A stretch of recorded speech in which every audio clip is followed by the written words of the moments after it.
अगर आप गाड़ी से सफर करना पसंद करते हैं तो आपके लिए एक अच्छी खबर है। सरकार ने नई टोल पॉलिसी का ऐलान किया है। अब आप सिर्फ 3,000 रुपए में फास्टैग का सालाना पास ले सकते हैं। इससे वाहन चालकों को कितना फायदा मिलेगा, बताने के लिए हमारे साथ जुड़ रहे हैं हमारे सहयोगी रोहन सिंह। बताएं रोहन, क्या है नई पॉलिसी में?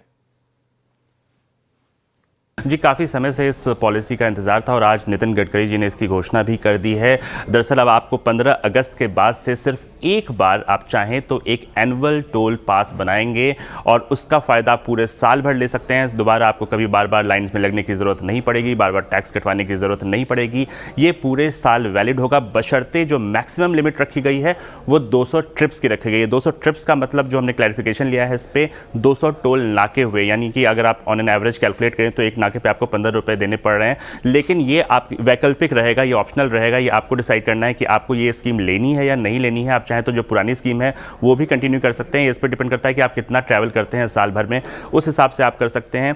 ये कमर्शियल गाड़ियों पर लागू नहीं होगा, ये जो प्राइवेट व्हीकल्स है उसी पर लागू होगा। कार, जीप, वैन जो है इस पर आप से लागू होगा। और साथ ही आप इसे कैसे अवेल कर सकते हैं, तो भारत सरकार का राजमार्ग यात्रा ऐप है, वहाँ पे उसका लिंक कुछ दिनों में एक्टिवेट हो जाएगा। आप यहीं से खरीद सकते हैं, यहीं से रिन्यू कर सकते हैं। इसके अलावा जो रोड ट्रांसपोर्ट मिनिस्ट्री की वेबसाइट है वहाँ पे इसका एक लिंक होगा। NHAI की जो वेबसाइट है या वहाँ पे इसका लिंक होगा। और 15 अगस्त से इसे पूरी तरह से जो है चालू करने की योजना सरकार बना रही है।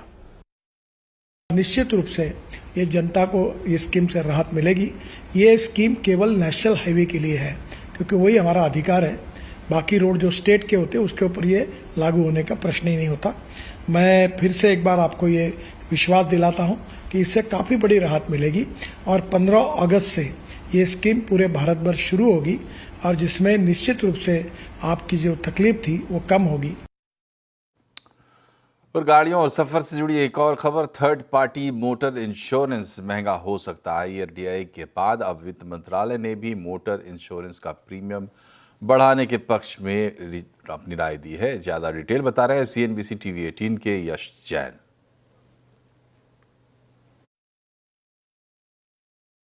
जी, हमने कुछ हफ्तों पहले ये रिपोर्ट भी किया था कि इंश्योरेंस रेगुलेटर जो है IRDAI, उन्होंने रोड ट्रांसपोर्ट मिनिस्ट्री को अपना मत सबमिट किया था कि उन्हें लगता है कि एक मोटर थर्ड पार्टी प्रीमियम में एक बढ़ोतरी होनी चाहिए इंश्योरेंस कंपनीज़ के लिए। उन्होंने ये भी कहा था कि ऑन एन एवरेज 18% यानी कि 18% की बढ़ोतरी होनी चाहिए, कंसिडरिंग जो कंपनी के लॉस रेशियोज़ हैं मोटर सेगमेंट में।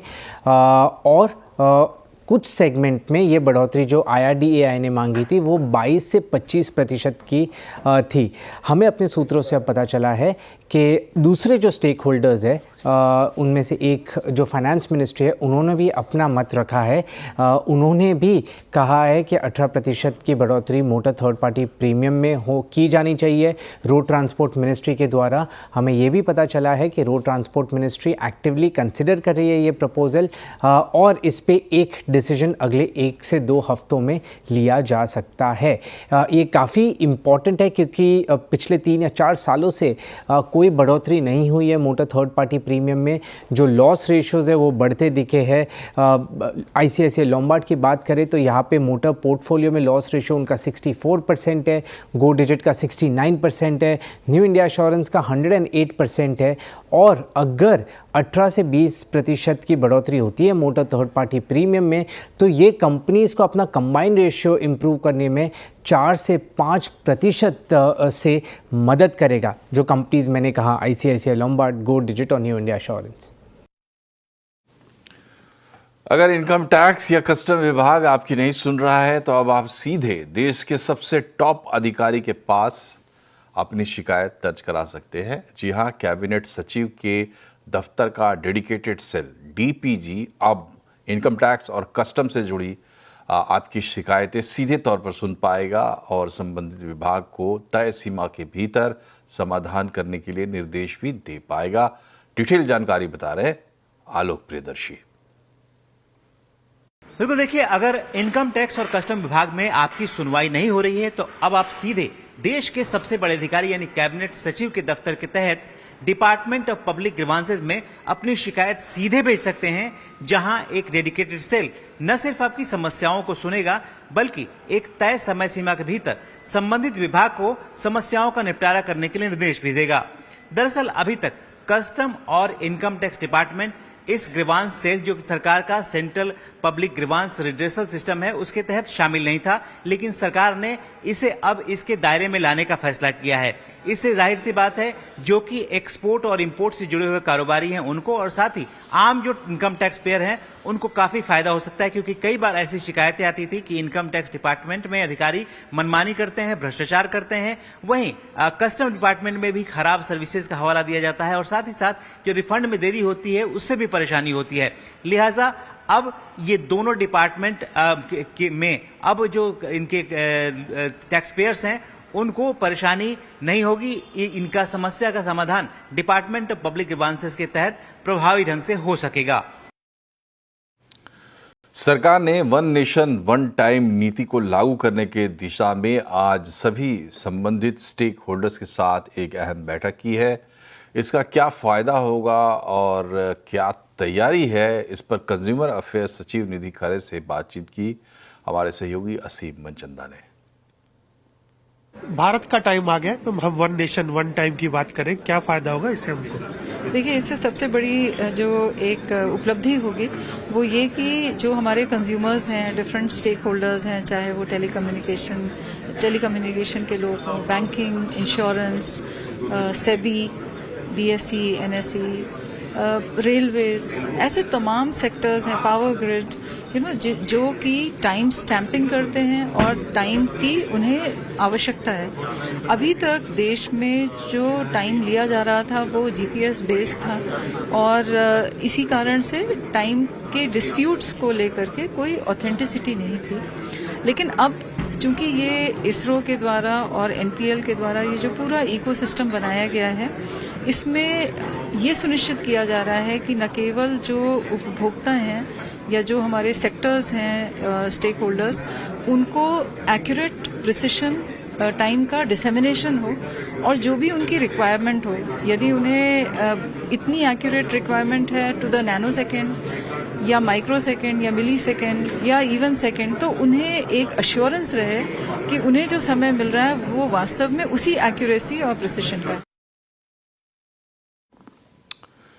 ईरान और इजराइल के जंग के बीच अमेरिका के साथ तल्खी बढ़ती जा रही है। ईरान के सुप्रीम लीडर खामेनेई ने बहुत बड़ा बयान दिया है। खामेनेई ने अमेरिका से कहा है कि ईरान सरेंडर नहीं करेगा और ना ही ईरान उस पर थोपे गए युद्ध को स्वीकार करेगा। खामेनेई ने कहा कि अमेरिका हमला करेगा तो अंजाम गंभीर होंगे। इससे पहले अमेरिकी राष्ट्रपति डोनाल्ड ट्रंप ने ईरान को चेतावनी देते हुए कहा था कि खामेनेई फौरन सरेंडर करे। इससे पहले खामेनेई ने कल देर रात इजराइल के खिलाफ जंग का ऐलान भी किया है। खामेनेई ने कहा था कि वो इजराइल को कड़ा जवाब देंगे, उन पर कोई दया नहीं दिखाएंगे। इस ऐलान के बाद ईरान ने इजराइल पर 25 मिसाइलें दागी थी। ईरान ने पहली बार इजराइल पर फतह मिसाइल से हमला भी किया। इजरायली सेना का कहना है कि उसने ईरान के 40 जगहों पर हमले किए हैं। इजराइल ने लगभग 25 फाइटर जेट्स से ईरान के 40 missile infrastructure, missile storage site और मिलिट्री ठिकानों को निशाना बनाया है। प्रधानमंत्री नरेंद्र मोदी ने आज अमेरिका के राष्ट्रपति डोनाल्ड ट्रंप से फोन पर बातचीत की, जो करीब 35 मिनट तक चली। बातचीत के दौरान पीएम मोदी ने राष्ट्रपति ट्रंप को ऑपरेशन सिंदूर के बारे में जानकारी दी। विदेश सचिव विक्रम मिस्री ने पीएम मोदी और राष्ट्रपति ट्रंप के बीच फोन पर हुई बातचीत की डिटेल बताई। विदेश सचिव ने कहा कि ये कॉल अमेरिका के आग्रह पर हुई। इस दौरान दोनों नेताओं के बीच ऑपरेशन सिंदूर को लेकर विस्तार से चर्चा हुई। विदेश सचिव ने बताया कि पीएम मोदी ने ट्रंप के साथ बातचीत में स्पष्ट कर दिया कि इस पूरे घटनाक्रम के दौरान कभी भी किसी भी स्तर पर न तो भारत अमेरिका व्यापार समझौते पर चर्चा हुई और न ही भारत और पाकिस्तान के बीच किसी तरह की मध्यस्थता का मुद्दा उठा। पीएम मोदी ने स्पष्ट रूप से कहा कि कश्मीर के मुद्दे पर भारत ना तो किसी की मध्यस्थता स्वीकार पहले किया था और ना ही अब करेंगे। प्रधानमंत्री मोदी ने राष्ट्रपति ट्रंप को स्पष्ट रूप से कहा कि इस पूरे घटनाक्रम के दौरान कभी भी किसी भी स्तर पर भारत अमेरिका ट्रेड डील या अमेरिका द्वारा भारत और पाकिस्तान के बीच मध्यस्थता जैसे विषयों पर बात नहीं हुई थी। सैन्य कार्रवाई रोकने की बात सीधे भारत और पाकिस्तान के बीच दोनों सेनाओं की एग्जिस्टिंग चैनल्स के माध्यम से हुई थी और पाकिस्तान के ही आग्रह पर हुई थी। प्रधानमंत्री मोदी ने जोर देकर कहा कि भारत ने न तो कभी मध्यस्थता स्वीकार की थी, न करता है और न ही कभी करेगा। विदेश सचिव विक्रम मिस्री ने यह भी बताया कि ऑपरेशन सिंदूर के दौरान भारत ने यह भी स्पष्ट कर दिया था कि पाकिस्तान की गोली का जवाब भारत गोले से देगा। 9 मई की रात को अमेरिकी उपराष्ट्रपति जेडी वेंस ने पीएम मोदी को फोन किया था। वेंस ने कहा था कि पाकिस्तान भारत पर बड़ा हमला कर सकता है। पीएम मोदी ने उन्हें साफ शब्दों में बताया था कि अगर ऐसा होता है तो भारत पाकिस्तान को उससे भी बड़ा जवाब देगा।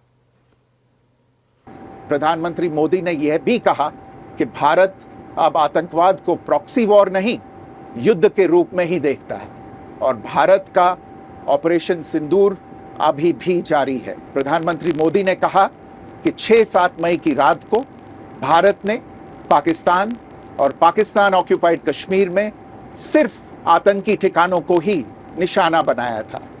भारत के एक्शन बहुत ही मेजर्ड, प्रिसाइस और नॉन एस्केलेटरी थे।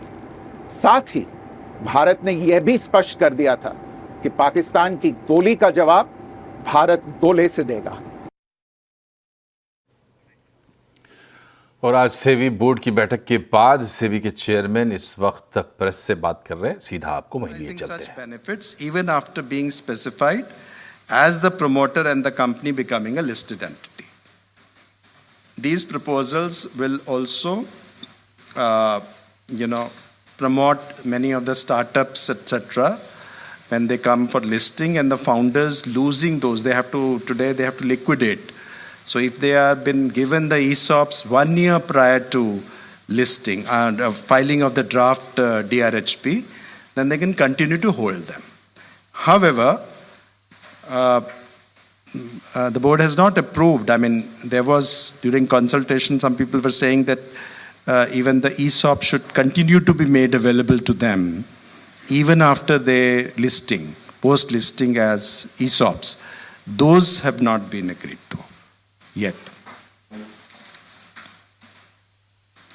So this is the first set of proposals. In the second set of proposals relates to promoting dematerialization of existing securities. We want to, as you know, that securities need to be dematted. However, due to various reasons, some of the physical shares are still there. They may be due to different reasons. They may be because the people have deceased and the claimants are not there. It could be inheritance issue. It could also be some love of physical certificates by some. However, at the time of, so a lot of efforts SEBI has taken, due to which this problem has been really reduced. But going forward, we are also saying that when they come up to IPO, then earlier a provision was that at least all the holding of promoters had to be dematerialized. Now we are expanding that list. The following category of shareholders, they would have to be, we are mandating dematerialization of shares held by following categories of shareholders: promoter group, selling shareholders, key managerial personnel, senior management, qualified institutional buyers, directors, employees, shareholders with special rights, all entities regulated by financial sector regulators, and any other category of shareholders as may be specified from board from time to time. So we are expanding the list of the categories who are holding the physical shares to be mandatorily dematerialized at the time of IPO.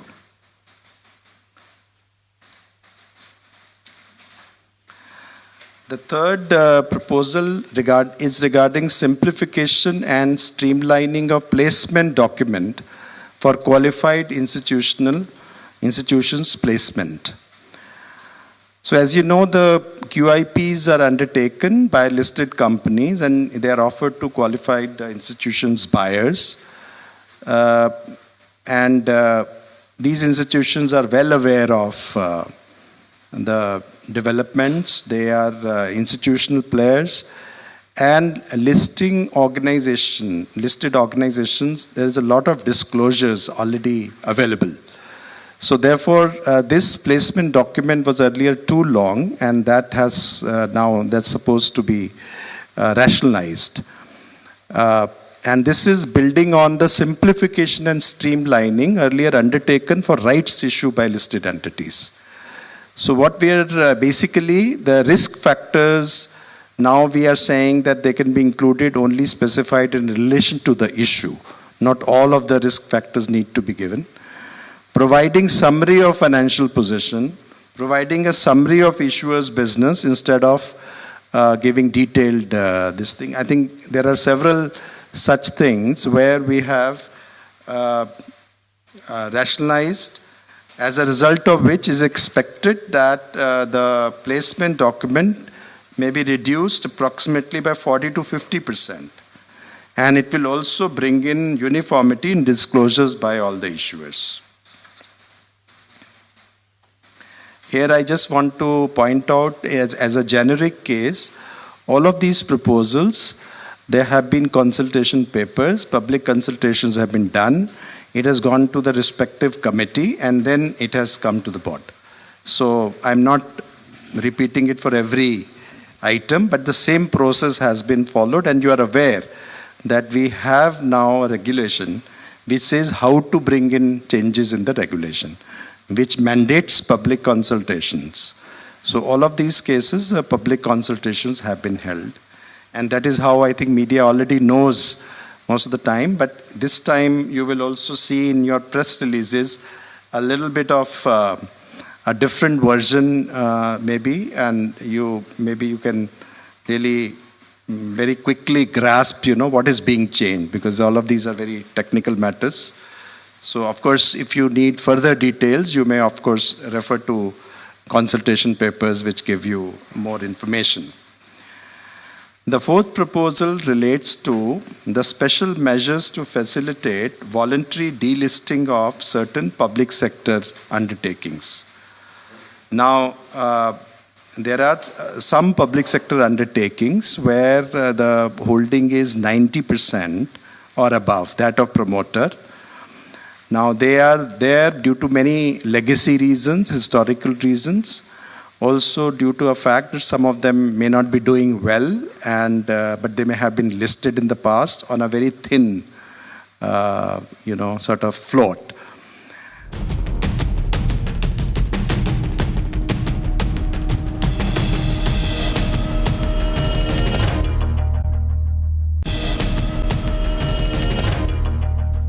Encashed, they would be able to come and take it, and thereafter this will go to the designated stock exchange, and this will be available for 7 years, and post which, if the remaining amount, if any, shall be transferred to Investor Education and Protection Fund for entities established under Companies Act, or to SEBI's Investor Protection Investment Fund.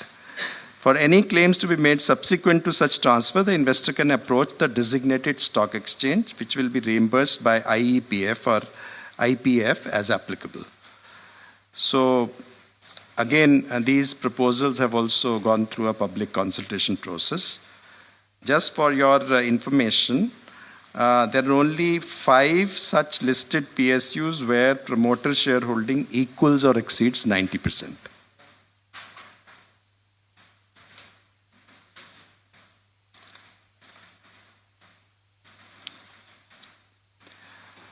The next proposal relates to rationalization of regulatory framework for social stock exchange for ease of doing business. Now, in order to facilitate social enterprises, including for-profit organization and non-for-profit organization, accessing the social stock exchange mechanism, so a number of amendments have been approved. key amendments are inclusion of legal structures such as trust registered under Indian Registration Act 1908, charitable society registered under the Society Registration Act of the relevant state, and companies registered under Section 25 of the erstwhile Companies Act. These have been brought in within the definition of NPOs in the scheme. Then there is a new term, Social Impact Assessment Organization, which will replace the term Social Impact Assessment Firm. This will be signaling a profession-agnostic approach for such organization and requiring such organization to be empaneled with specified SROs, self-regulatory organizations.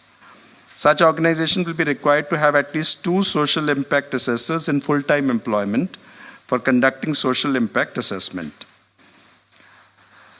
Then this also includes requiring social enterprises to raise funds through social stock exchange mechanism within a period of 2 years from its registration on such exchange, failing which its registration will lapse.